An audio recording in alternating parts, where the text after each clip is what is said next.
It's, first of all, Lloyd, thank you for a lovely and joyous introduction, especially an introduction that has a light side when I'm about to speak about a heavy subject. Now let me ask you something. Why would anybody on September 11th, after the night we had last night with the President's speech, imagine that there's evil in the world? In fact, I would say that if you're not ashamed of the world in which we live, with all its reverberations, if you're not ashamed of the world in which we live, you're not living in our world. I want to do several things with you today. First of all, let's talk a little bit about September 11th. Let's talk a little bit about the circumstances we face. Let me take you for a different view of the landscape of anti-Semitism, and let me then conclude with a little bit about the role of the Holocaust in all of this, and we'll read it together.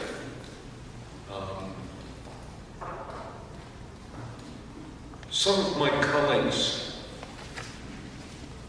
went on after they helped create the United States Holocaust Memorial Museum. My deal with the colleagues at the United States Holocaust Memorial Museum is I took responsibility for everything that's wrong. They get full and complete credit for everything that's right.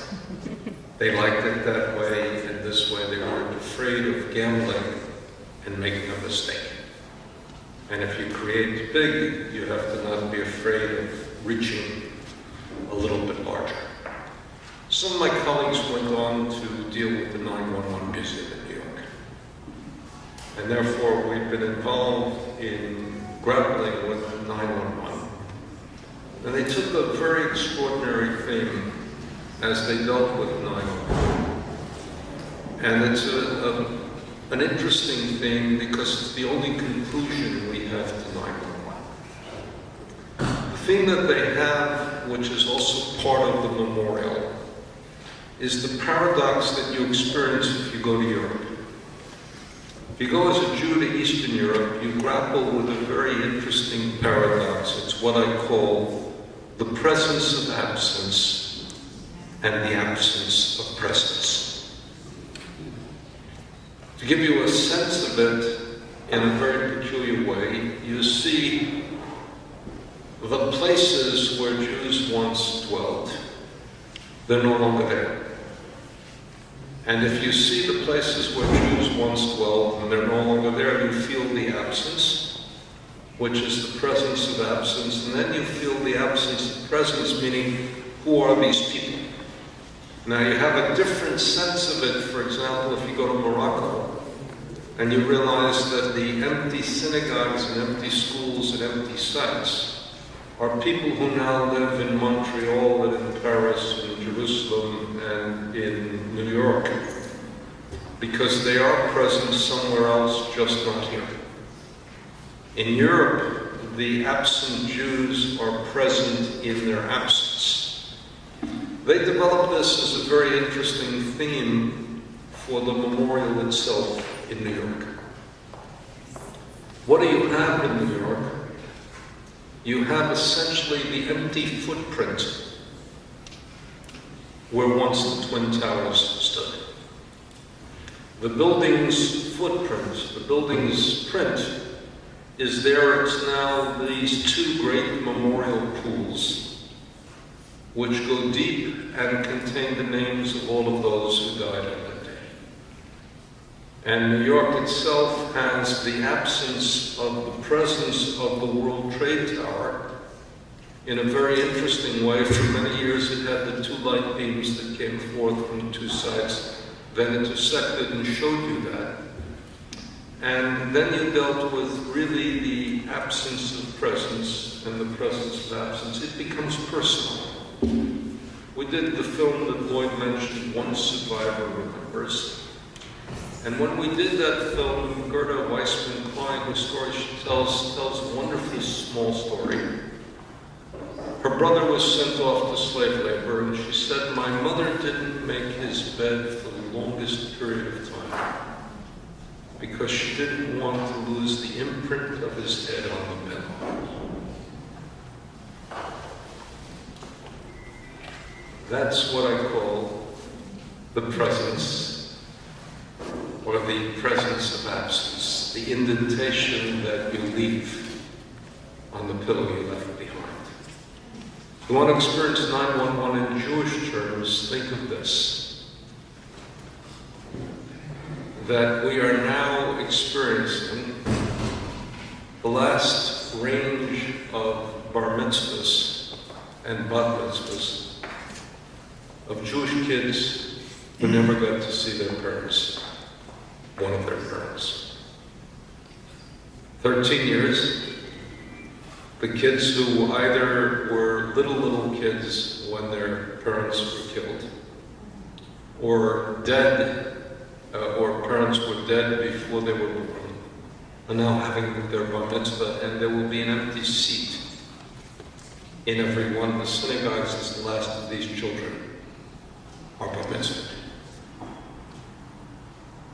It's the same way that a mother once described the idea of, I didn't pick up my husband's car at the train station because the empty spot in the garage signified that he might come home. And if you've ever had a two-car garage, you know the absence of the car signifies home, not home, all of that.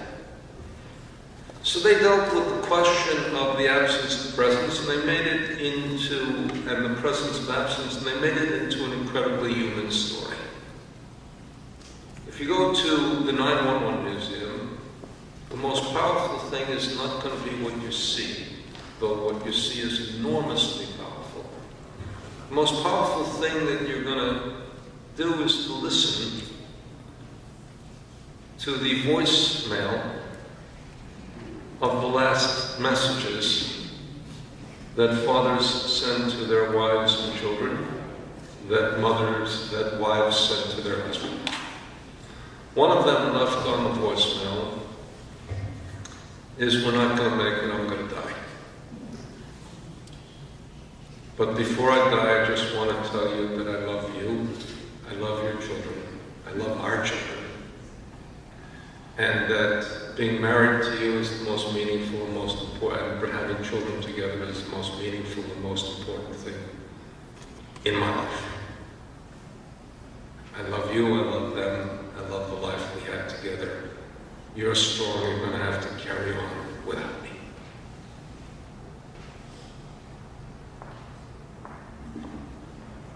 Stewardess calling from the plane, and once the plane is about to go down, I guess you can use your cell phone on airplanes. She says, "I would give everything that I am to hold you close to me one more time. Hold your face in my hand." And what you experience is you experience the human result of mass evil. What's the problem in creating the 911 Museum? The problem in creating the 911 Museum that my colleagues had, and boy am I happy I didn't have it, is what's the legacy of the 911 Museum? And the legacy of the 911 Museum is a thoroughly confused legacy. First of all, because we're too close. And secondly, because the world the Americans experienced on that day and the universe that they experienced is still unresolved. If you go to the George W. Bush Library, you have an interesting phenomenon. For him, the legacy immediately means the call to battle and the struggle that we experienced in Iran and in Afghanistan and in Iraq. And it's clear that it's a powerful, deep response to evil by coming to action. Yet, if you think beyond the George W. Bush era,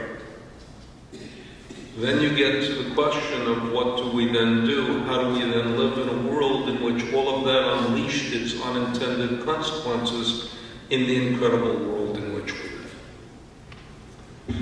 The reality of today is that we live in a world in which there are forces of order and forces of chaos. That in the name of an ideology there is a nihilism that is willing to slaughter and to kill, and accepts no responsibility to create, but a deep responsibility to destroy.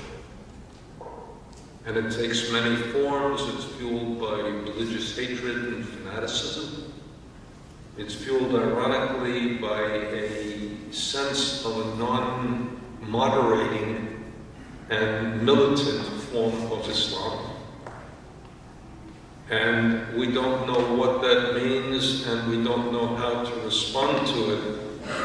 And even our president, who began with the idea, don't do anything stupid, now realizes that not doing anything stupid can also be stupid.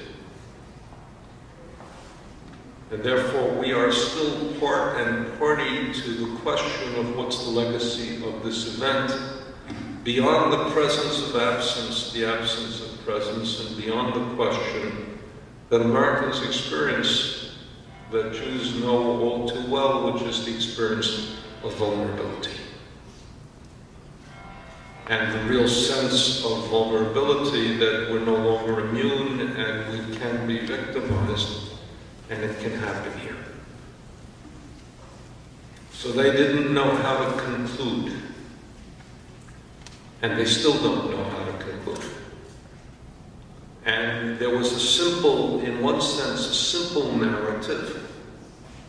And the simple narrative was you express and then you show the remnant. You also show, by the way, even in the confrontation with evil, what they were able to show in 9/11 was that the response to evil is not evil.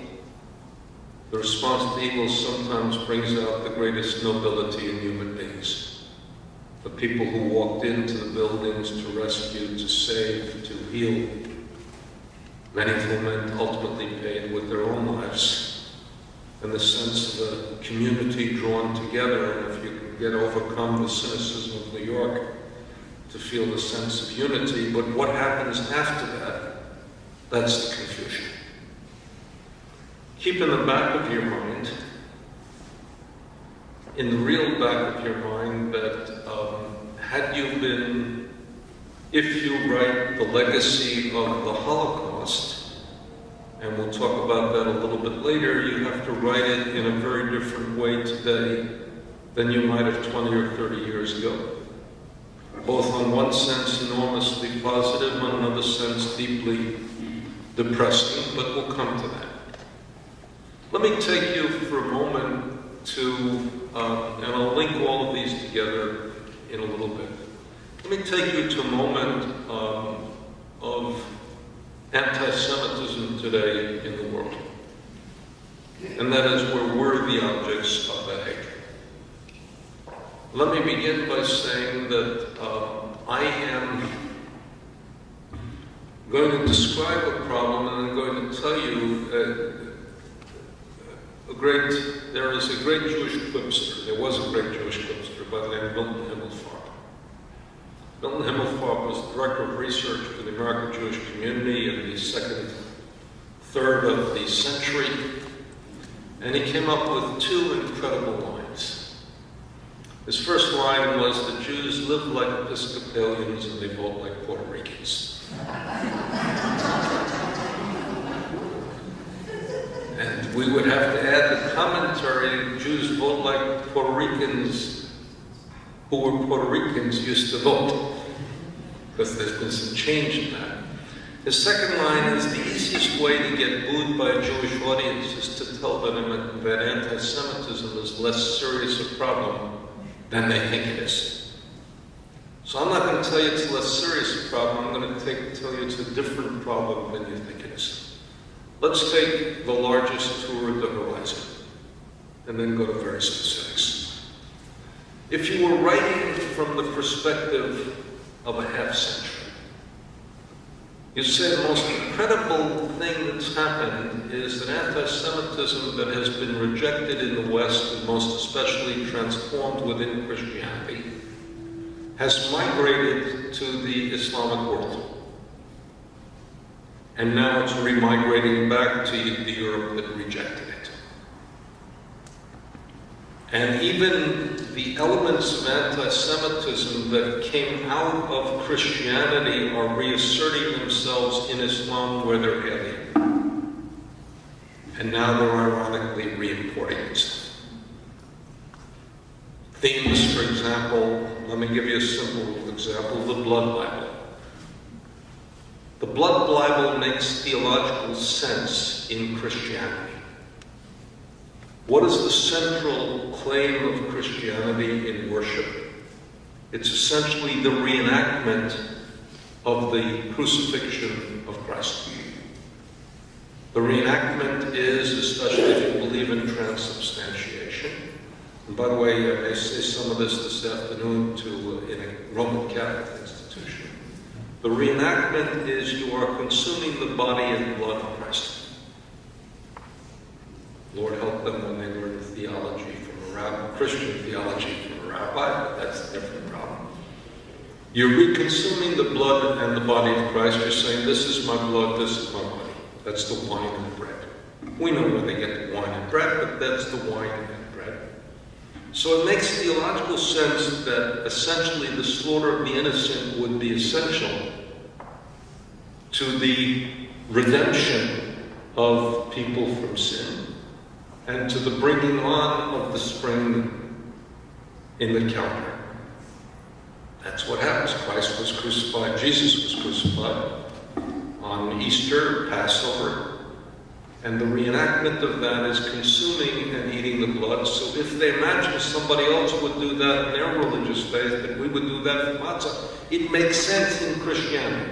Not that we did it, but it makes theological sense.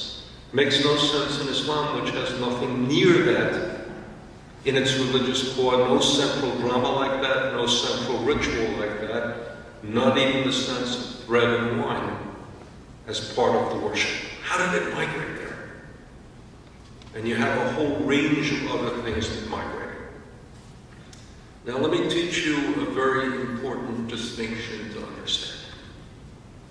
There is anti-Semitism in Europe, and there is anti-Semitism of Europe. Let's make the distinction and understand it. The anti-Semitism in Europe is an anti-Semitism that essentially is triggered not by events in Europe, but by events in the Middle East, and is triggered by the significant Muslim populations that exist in those countries, but are not of those countries. If you are of France, you accept the value of liberty, equality, and fraternity, and you in one sense accept the Jews and the Muslims and the atheists and the secularists and Roman Catholics as a normal, natural part of your environment. If you are in France but not of France, you're not partaking of those values, and consequently, what Jews do in the Middle East is licensed to attack the Jews next door. And you target them, and you do that essentially in response to the heating up of the environment in the Middle East. The beginning of Intifada II, the Passover bombings in Israel, the operation in Gaza, the operation in Lebanon, the recent operation there. That's one factor. You also have the factor that Israel has alienated the left, and the left is alienated from Israel, and I don't want to get into whose fault it is.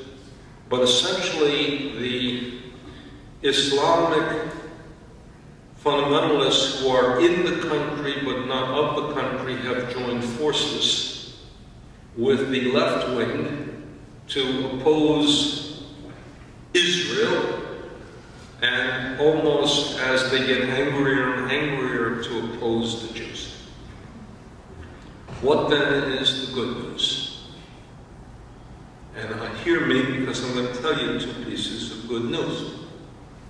We have one. The fact is that the left cannot join forces. The Islamic militants and the left cannot join forces with the other anti-Semitic element in Europe, which is the extreme right.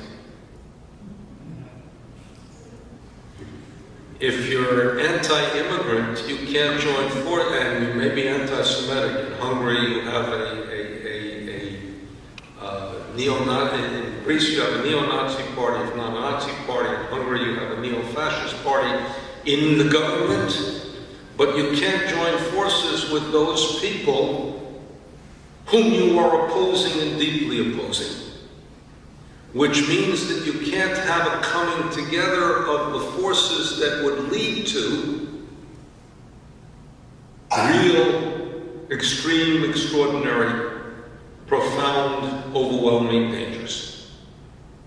And consequently, the interesting thing is the ideology that they have that is antagonistic to each other cannot be overcome by triggering it all against the Jews. Interesting limitations on the use of Jews as scapegoats. By the way, the other good news is the one thing that Israel has not yet been blamed for, but wait, is the Malaysian airline disappearance. People lack the imagination to figure out how it's Israel's fault. That may come, but seriously, it's the only thing that you haven't seen blamed on Israel, but that's because Malaysia is so far away and all of this. Seriously speaking, that's one limitation. The second limitation, very, very, very important limitation, is the governments of Europe was speaking out against anti-Semitism. And that's why today is bad, but it's not 1933, it's not 1935, it's not 1938, it's not 1942. It's something else, it's 2014. Part of it, or the third part of it, if you're following it, is that we Jews mistake one terrible thing, which is we think it's all about us. The reality of the world in which we live is that if you hate, you have a forum for hatred, and you don't have self-restraint in the expression of hatred. And the internet and the social communities provide you a like-minded group that you can find who share your views, reinforce your world. And where you might have disparate elements elsewhere, you now have what? Unity in community, at least in the mobile forms. And all of that becomes something extraordinary. Now, what do I mean by that? Meaning that you used to have self-restraint if you hated.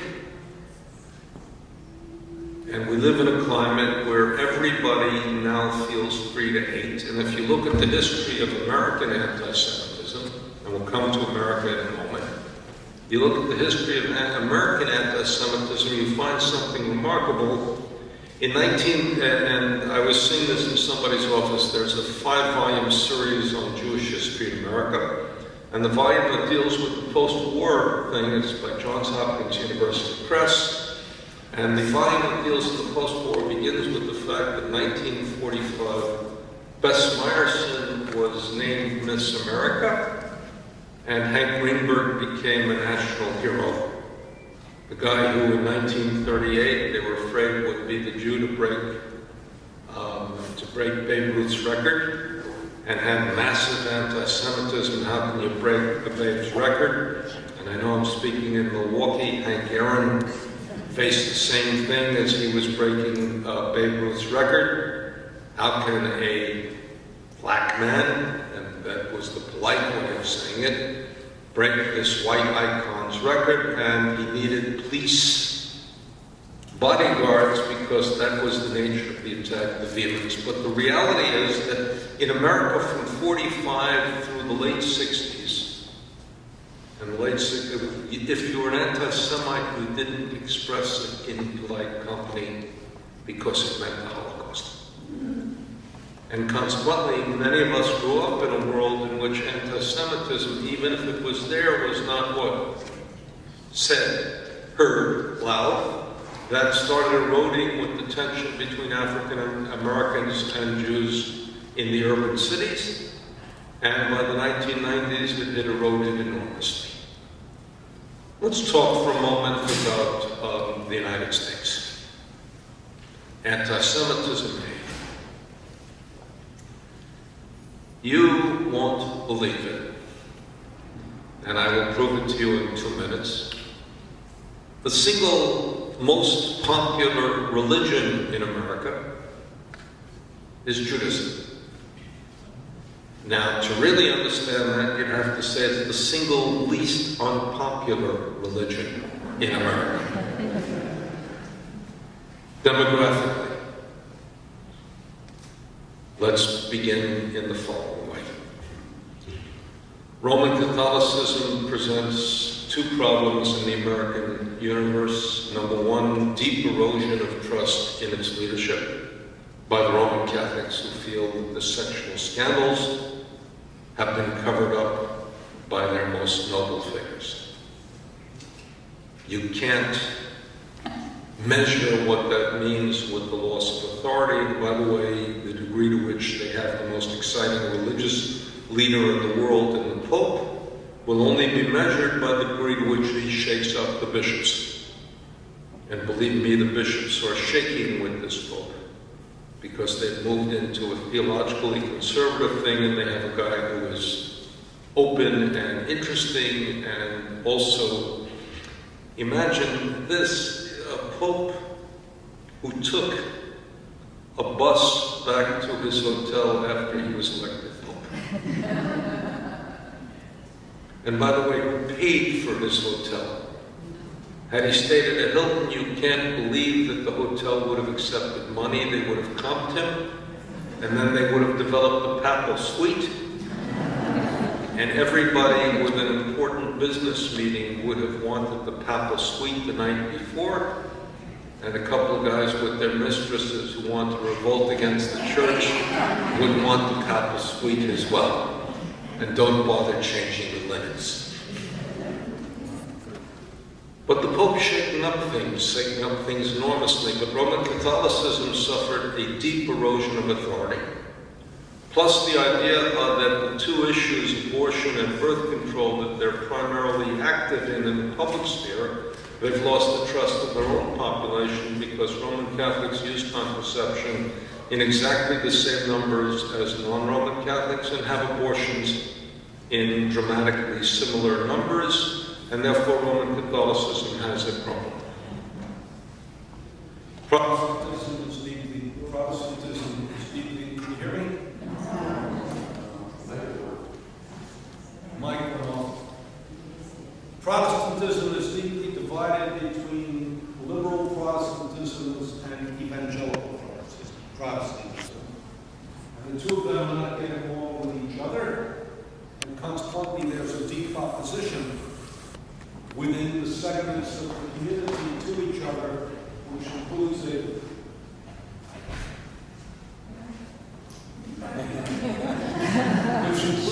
political opposition and religious opposition. It's the opposition between fundamentalism and liberal religion, and everybody hates the Muslims, therefore by default the Jews. Therefore, by default, the Jews.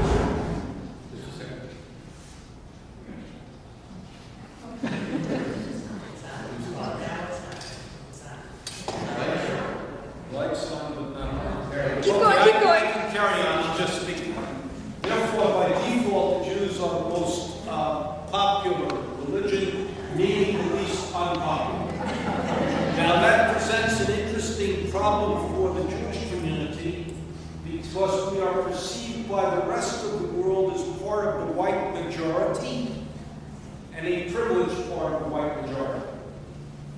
While every Jew I know perceives themselves as part of a minority, and that minority identity becomes central to our own healing. Now let me say a nasty word about research methodology. You all heard the great ADL report about the number of anti-Semites in the world, and the problem is that as social scientists, you can't understand it. Let's go through several of the questions just so you understand it. The questions are questions that have been asked for 55 years. And therefore, it's a great longitudinal study. But no understanding that in 55 years, the circumstances of the Jews changed dramatically. Let's give first example. One of the questions of the 6 that you had to answer, yes, mostly yes or yes, which defined you as an anti-Semite, is did you speak too much about the Holocaust? If you said yes or mostly yes, then that chalked up a couple points for anti-Semitism. The problem is that you have people who were great Jewish leaders who think Jews talk too much about the Holocaust. My friend Rabbi David Hartman believed that Jews should talk about Sinai, not about Auschwitz. Now, was Hartman an anti-Semite? I don't think so. And there are lots of people who really believe that we have used negative. Selo Baron, the greatest Jewish scholar of his generation, history, was afraid of the lachrymose theory of Jewish history. And Ismar Shorsh also was afraid that Jews spoke too much about the Holocaust. There are Israelis who think that Jews speak too much about it because it pushes in victimization. Not particularly great evidence of anti-Semitism. Let's take a second. Are Jews overly influential in Hollywood and media? If you answered that yes or mainly or mostly, you were labeled an anti-Semite. The problem is I was at an event in Hollywood in which the Catholics honored the Catholics in media. One of their guest presenters was Steven Spielberg. He got up and his first line is, I didn't know there were this many goyim in movies. Which they responded to in exactly the same way in which you responded to it. Live in Los Angeles and everybody knows it's a Jewish movie business. Now, whether that's good or bad, we don't know. But the reality, if you say that Jews are, Jews control Hollywood, the answer is control is a problematic word. But are Jews overly represented in Hollywood? Absolutely. And by the way, Jews who created I'm Dreaming of a White Christmas, just like, Irving Berlin, Russian Jew. Right? He had Christmas in his home growing up as I had Christmas in my home growing up. Right? Inventing the American story. We saw a serious commentator on anti-Semitism labeled Neil Gabler as an anti-Semite. Neil Gabler is a committed, deeply involved Jew who wrote about the days when Jews controlled Hollywood. He's a great historian of the media who used it. Third example is, are Jews overly influential in the economy? The Jews control the economy. Well, you have a difficult time not saying perhaps, maybe, yes. One of the last 3 heads of the Federal Reserve have been Jewish. The last 3 vice chairmen of the Federal Reserve have been Jewish. One is an Israeli, the other has a name by the name of Shalom Ben Bernanke. And we all know in our heart of heart, and you have a difficult question, when we point out that 35% of the Fortune 400 wealths in America are wealth by Jews. So what do the questions mean? The questions haven't changed from when Jews lived with a glass ceiling to when Jews what? Have broken glass ceiling and now are free to be creative in every way imaginable. And the other thing about it, understand this, we have gone to a knowledge-based economy. And Jews in a knowledge-based economy, Jews by the way, and Asians, end up being particular superstars. And as we do that, we also see that Israel is doing fabulously well in a knowledge-based economy. And you take a look at the companies, and I attended a conference of Israeli businessmen, and the very interesting question that they had is, Israel is a fabulous incubator for businesses up to about $7 or $8 billion. And then they have to go abroad because the market basis is not strong enough for that. So there comes a moment at which they have to go outside of Israel, and there are very few businesses that can go over that mark because of it, but Israel's doing fabulously well on that. As all of us switched to Waze, for example, found it in a garage and sold for in excess of $500 million to Google, which also is a Jewish company, meaning a company with lots of Jews and Jewish ownership, all based in a knowledge-based economy. And what are the great fortunes done? The great fortunes have been made recently in the ability to manage information. What is the product of Michael Bloomberg? Product is getting all of the information, and what is the product of Google? Getting all the information available in the open way in the world available to your desk. So that you can what? Can use it. Point being that anti-Semitism in the United States, ironically, has two different modalities. Jews are the least unpopular, most popular religion, yet we feel anti-Semitism is on the rise, and part of that has to do with the fact that we can express anti-Semitism now, if you feel it, in ways that you could not before. There's a limitation on that is to look at two figures, both of whom are trying to change the legacy of their fathers as they go through the political mainstream. Look at Marine Le Pen in France, and look at Rand Paul in the United States. Both of them are trying to mute the perception I don't want to get into American politics, so let's deal with the perception of Rand Paul as not being very favorable, Ron Paul as not being very favorable to the Jews, and Le Pen's father was certainly not favorable, certainly an anti-Semite. But both of the children are trying to mute their father's record because they want to go mainstream, and they therefore want to move from the fringe. What's the other major element that mutes anti-Semitism in the United States? We've had a war in Gaza. Stock market, record highs. Oil prices down $11 a barrel since the war began. Think of that as comparison to 1973. Think of that in comparison to 1979. And begin to say that, number one, you have a different range of things taking place in the world. Even in Islam, and this comes back to last night's speech, even in Islam, you ironically now have a joining together of interest between Egypt, Israel, Saudi Arabia, Jordan, and the United Arab Emirates in a way that you never had. And they are strategic allies even if they don't say a word of each other. And consequently, there are elements in Islam that hate other things more than they hate the Israelis. And whatever you think, Palestine and the Palestinian issue is central to the future of Israel and the Palestinians, but not central to the future of the Middle East. And that's a worldwide perception which has a cultural lag.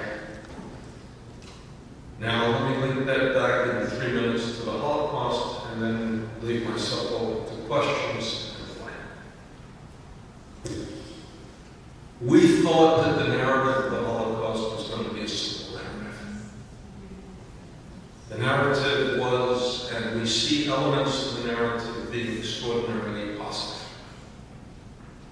The narrative was survivors rebuilt their lives and look at them as symbols of resilience. And when they meet with students, they are not symbols of victims, they are symbols of people who have faced the worst and contributed to the world enormously and immeasurably in more witness. They're not considered victims, they're considered moral witnesses and the symbol of resilience. Why they work in high school? Because high school is mainly about defeat. Every kid who goes through high school, with the exception of a star athlete or something like that, experiences defeat.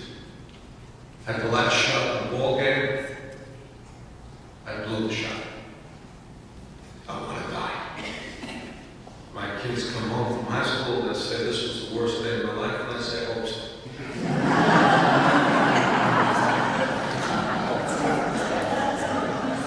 May it be, it doesn't get left table. May it be God's will that this be the worst day. May this be the blessing, may this be the worst day of your life.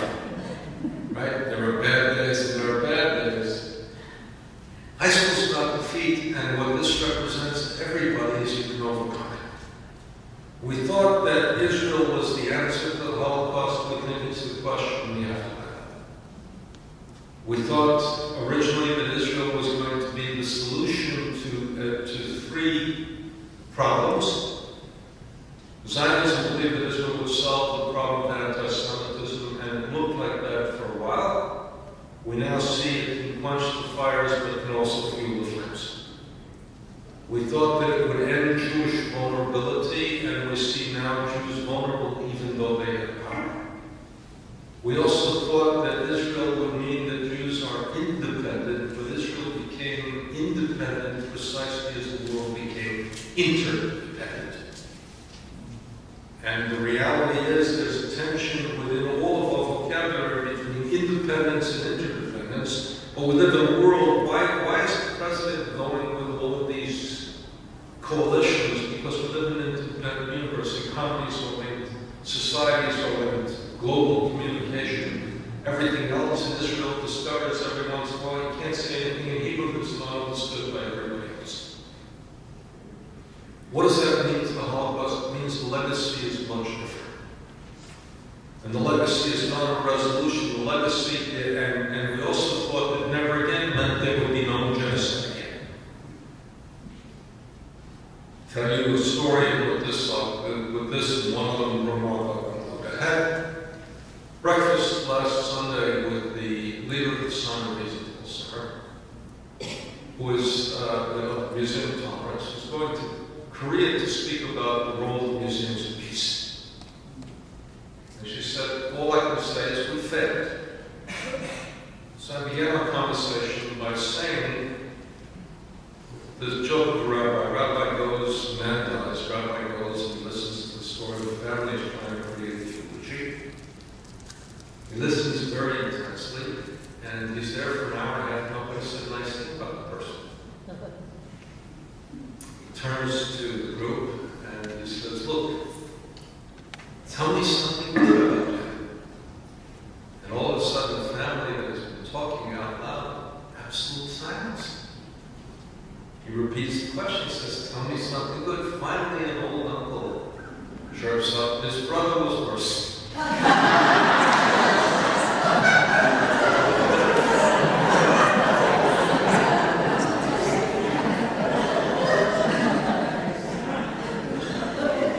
So desperation, the eulogy begins. Joe exceeded his brother Norman in piety and decency.